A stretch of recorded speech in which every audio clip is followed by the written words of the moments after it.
Hello, everyone. Thank you for tuning in, and thank you for such responsiveness in my recent videos. I appreciate you all, even if we don't always necessarily agree on everything. I love hearing new opinions, and I love being able to educate people on things that they may not know about. That said, that leads me into this video today. Why Costa Rica may not be for you.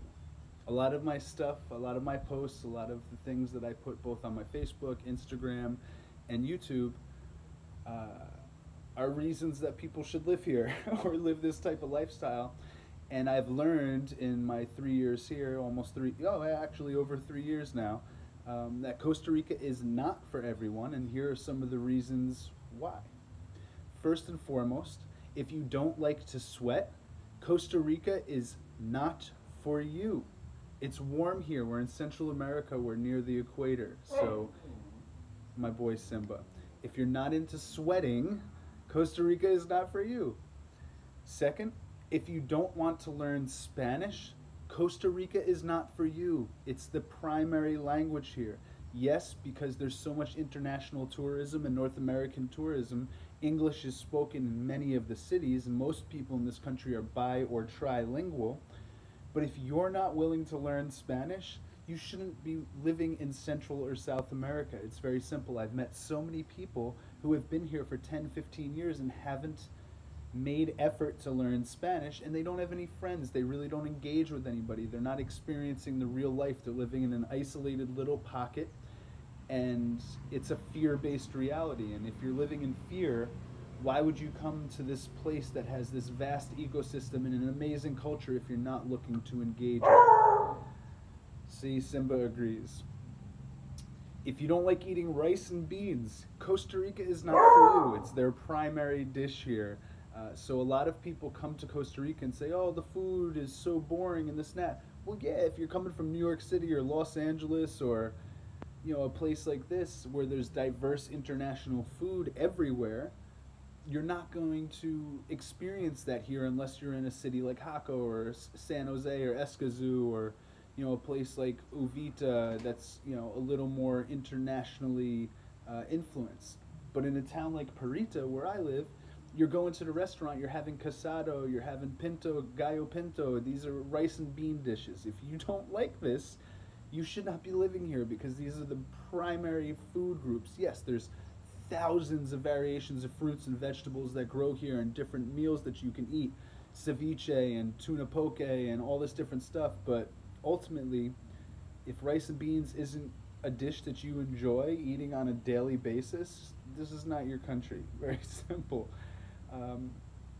If you don't enjoy Latin dancing or dancing in general, this is probably not a country for you because everybody dances at every family event, at every social event, at every bar, at every restaurant. Dancing is a big part of the culture. And as much as I was a dancer in the United States, because I had international influence from my father to all the soccer teammates I've had over the years in various teams, we were always going out and dancing. But when we did, there would be 50 girls on the dance floor, the 10 soccer players, and then every other guy, North American guy, lined up along the wall like this, trying to be tough. So if you're from North America and dancing is not part of your inherent nature, maybe coming to Latin America and Costa Rica is not the best idea for you.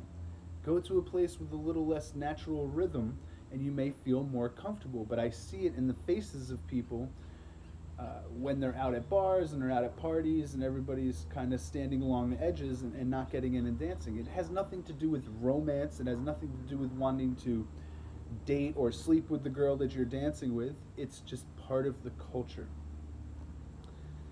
That said, if you're not interested in soccer or football and you don't enjoy playing soccer, you're not going to integrate here very well. As far as I'm aware, every single male and female that I've met that lives and is born in Costa Rica loves soccer. I've played with girls, like no older than 20-year-old girls that are better than a majority of the grown men that I've played with in the United States. You know, there's friendly games and friendly matches played here all the time.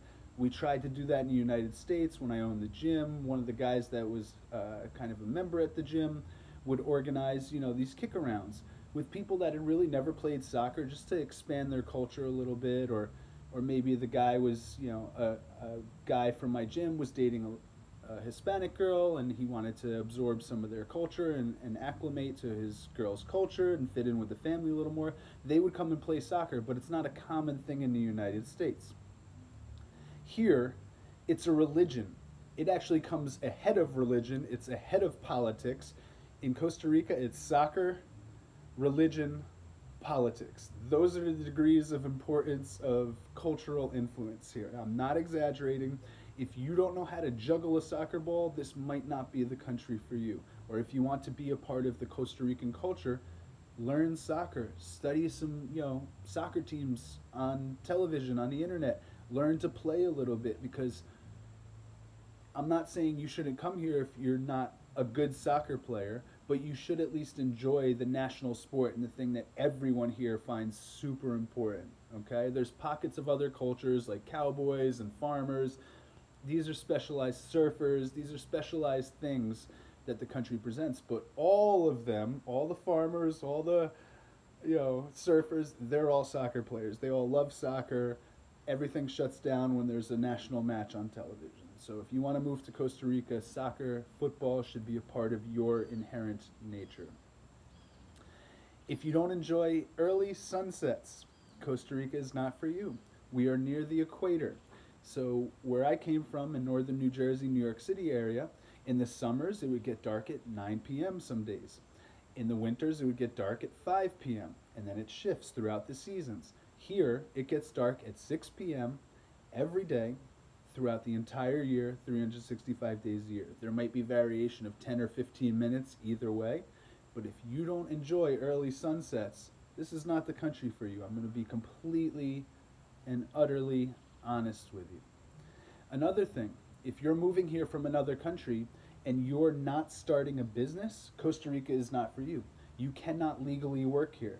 It is very, very, very, very, very, very, have I made my point? Very difficult to get a visa to work here in this country, especially if you're coming from the United States or Europe or Canada.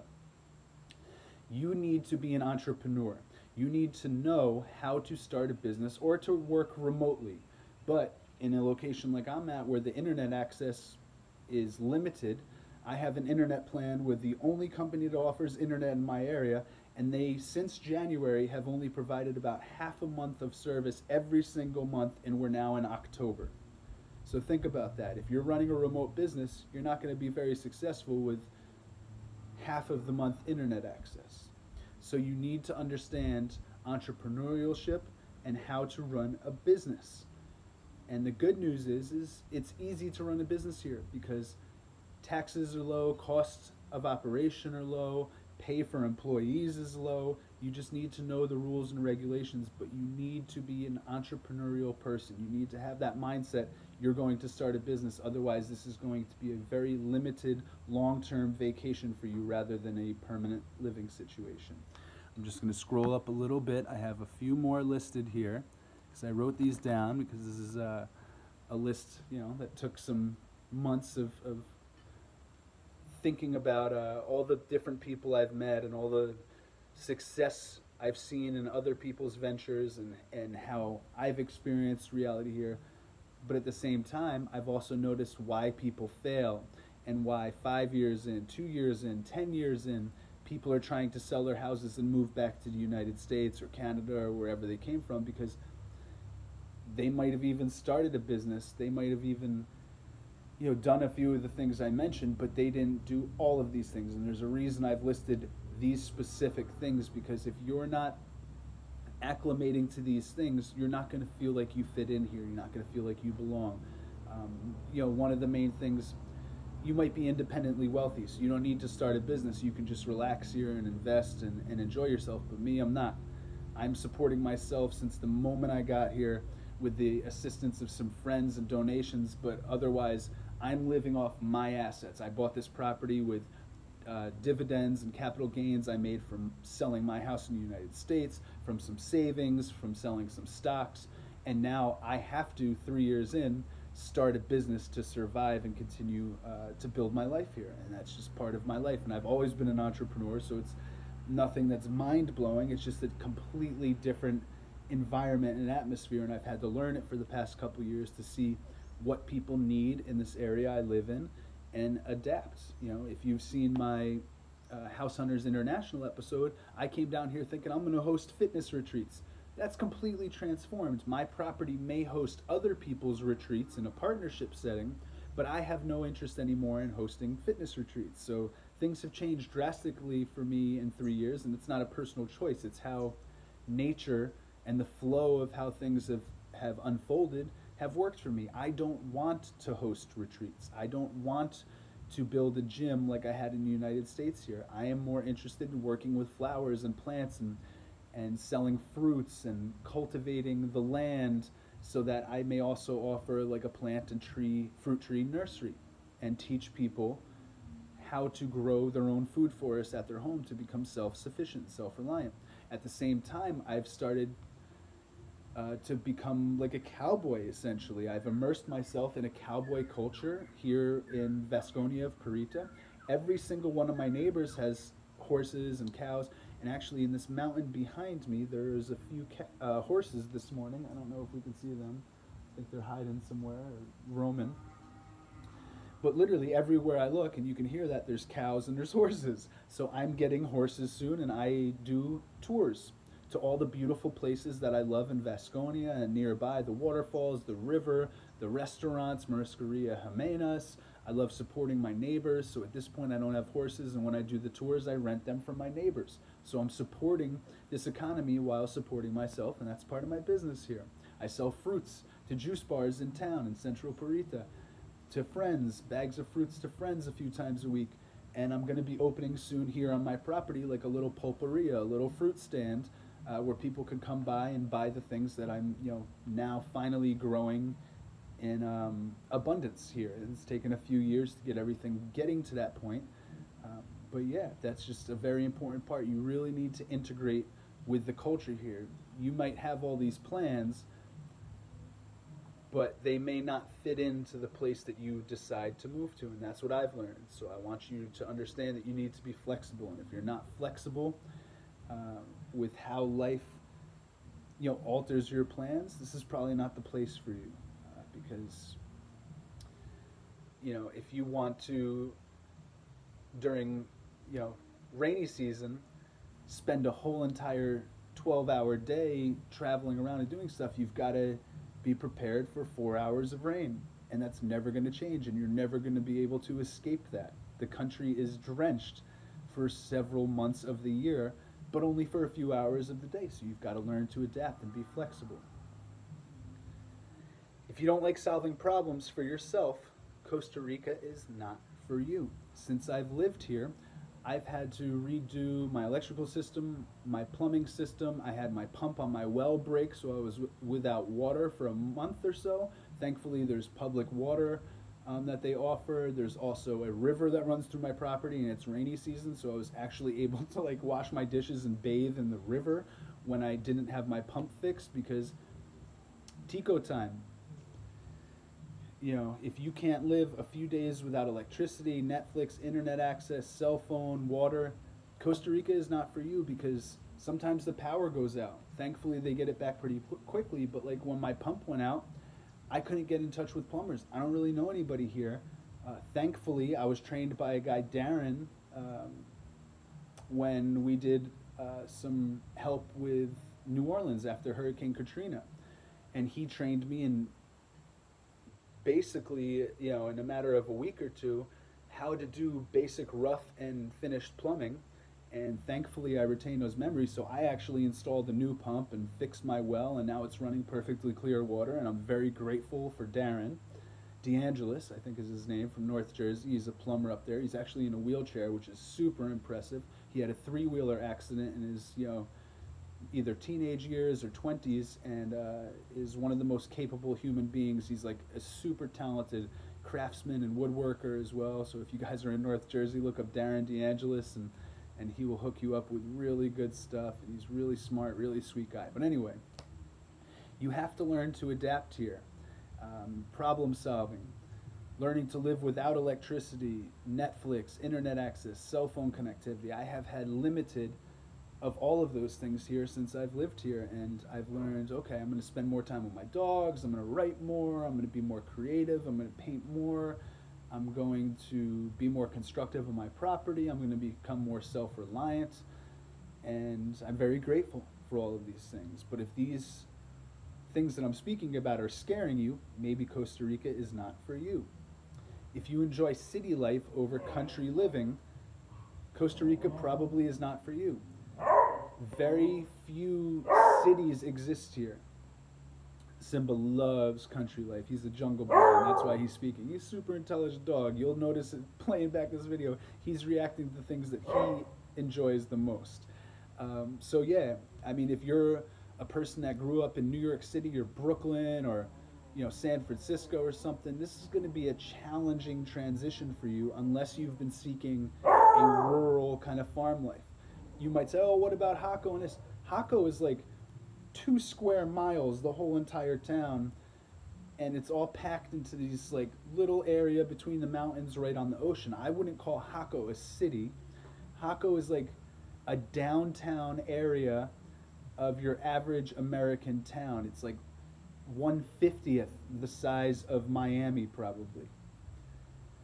So if you're coming to Costa Rica and you think Nosara or Uvita or Jaco or even San Jose is like a comparable city to the United States, it's not. Even San Jose, I would say, is only the size of like one of the medium-sized cities in New Jersey. Whether it's Newark or maybe it's comparable to like a Morristown. Yeah, so it's like a medium-sized city.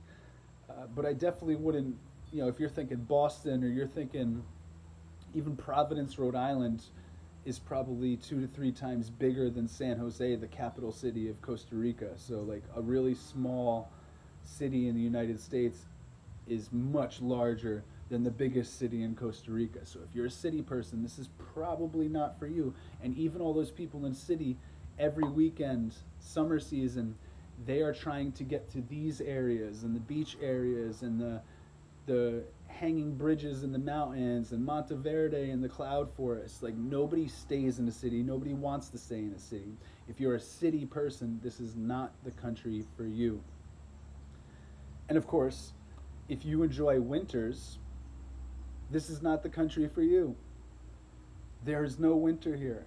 Oh man, so perfect example. It was raining most of the afternoon and all night last night. We lost power for a couple hours. So I'm laying in bed with my dogs when there's no power between 7 and 8 p.m. And I'm thinking, oh, power, please come back, because if I go to sleep now, I'm going to be up at 3 a.m. and these guys are going to be bothering me the whole day. But it was beautiful because there was so much wind. I think this lunar eclipse that we had last night had a lot to do with the amount of rain and the tides and the amount of wind that was coming through. But even now, it's cooled it down significantly. And I said to myself in bed, I go, this is the coldest that Toby likes to exist in. And it was probably mid-60s. So if you're not used to a climate like that, if you like cold weather, you like bundling up in sweatshirts, you like going skiing and snowboarding and stuff, Costa Rica is not for you. Yes, of course, you can live here and go travel, but I'm telling you, I have dreaded and despised winters and cold weather my entire life. It's something I never wanted to put up with.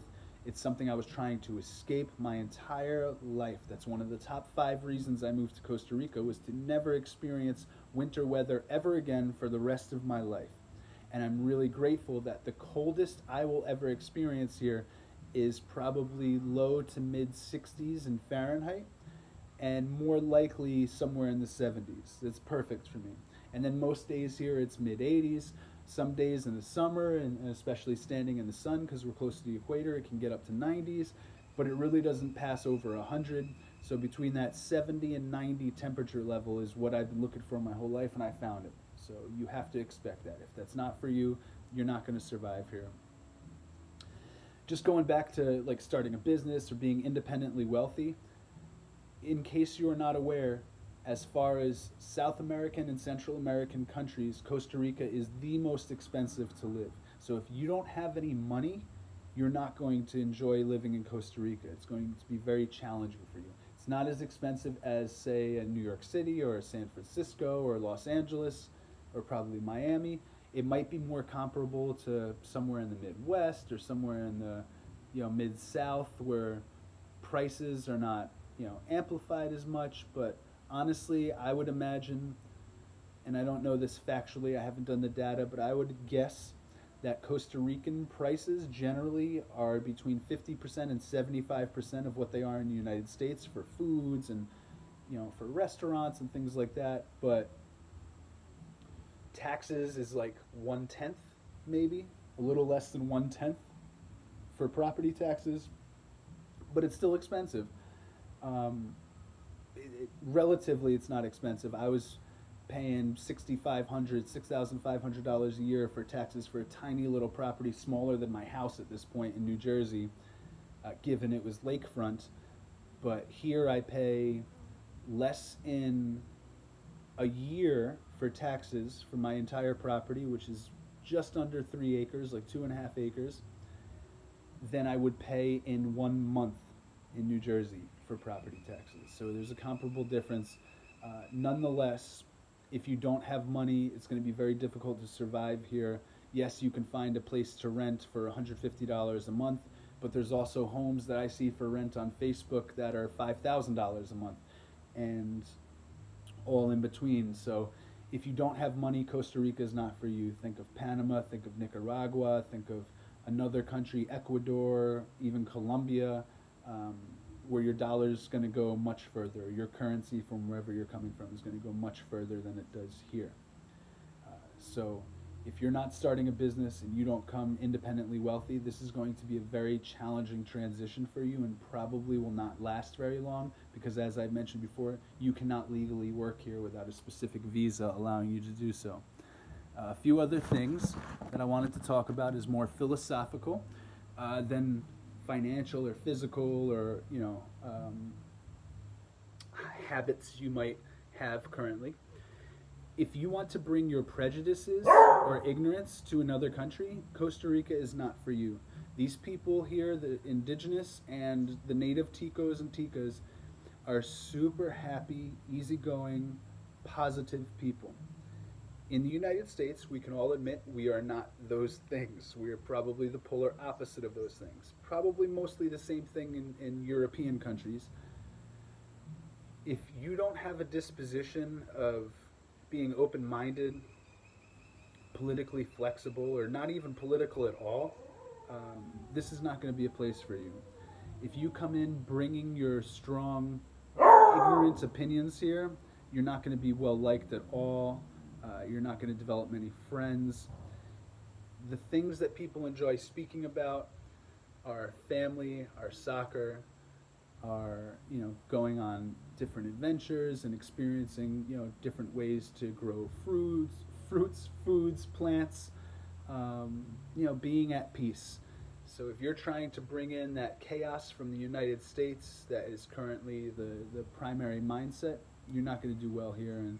And honestly, we don't need people like that here. We need people that are open-minded and want to help each other grow, not to smash each other with spiritual swords constantly, because that's been programmed into your reality. It's just not something I wanted to deal with in the United States, and it's definitely something that I have not experienced here, and I'm very grateful for that. I've had 3 years of relative peace while the world's crumbling into chaos. Costa Rica seems to be ascending into the 5th dimension of reality, which is like a stable space of peace and kindness and understanding and friendship and goodness. So that said, if you prefer a life where you're moving fast and you're always on time and you expect others to be the same, Costa Rica is not for you. There's a thing called Tico time, which is very legitimate.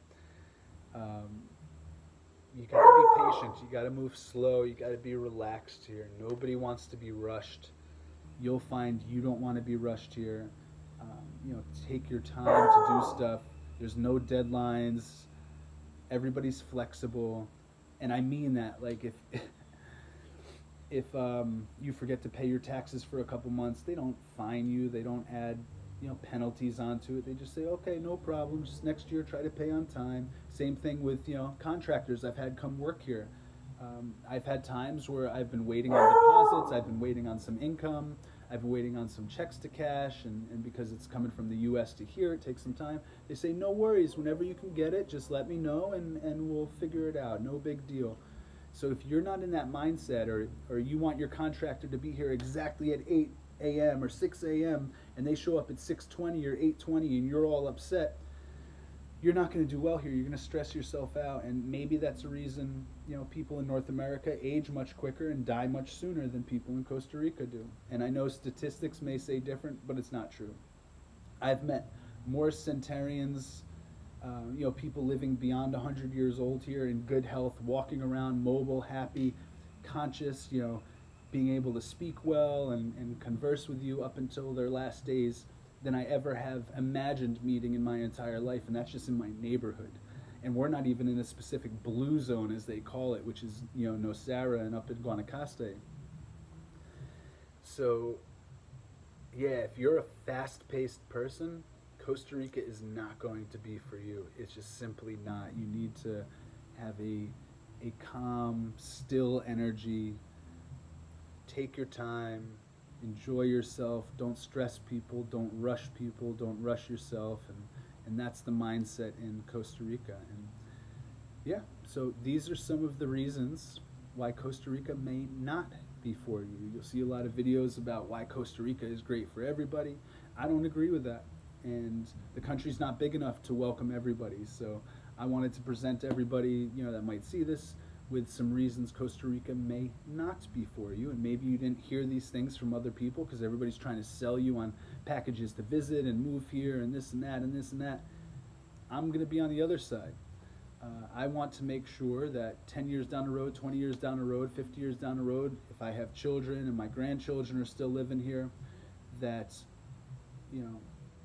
there's the right population of people so they don't feel they have to move to another country to find the peace and harmony and happiness that I sought coming here and that I experience here, and that all my neighbors and friends are grateful to experience living in Costa Rica. We need to curate, like an art gallery, the type of people that are coming in. And I also don't want people to waste their time. I don't want you coming in disillusioned, not knowing these things, and failing figuratively, and having to give up on a dream you thought you had because you weren't properly educated in these reasons you may not necessarily thrive and love living in Costa Rica. So thank you guys for tuning in. A little longer video today, but hopefully you were able to maintain your focus and attention span here.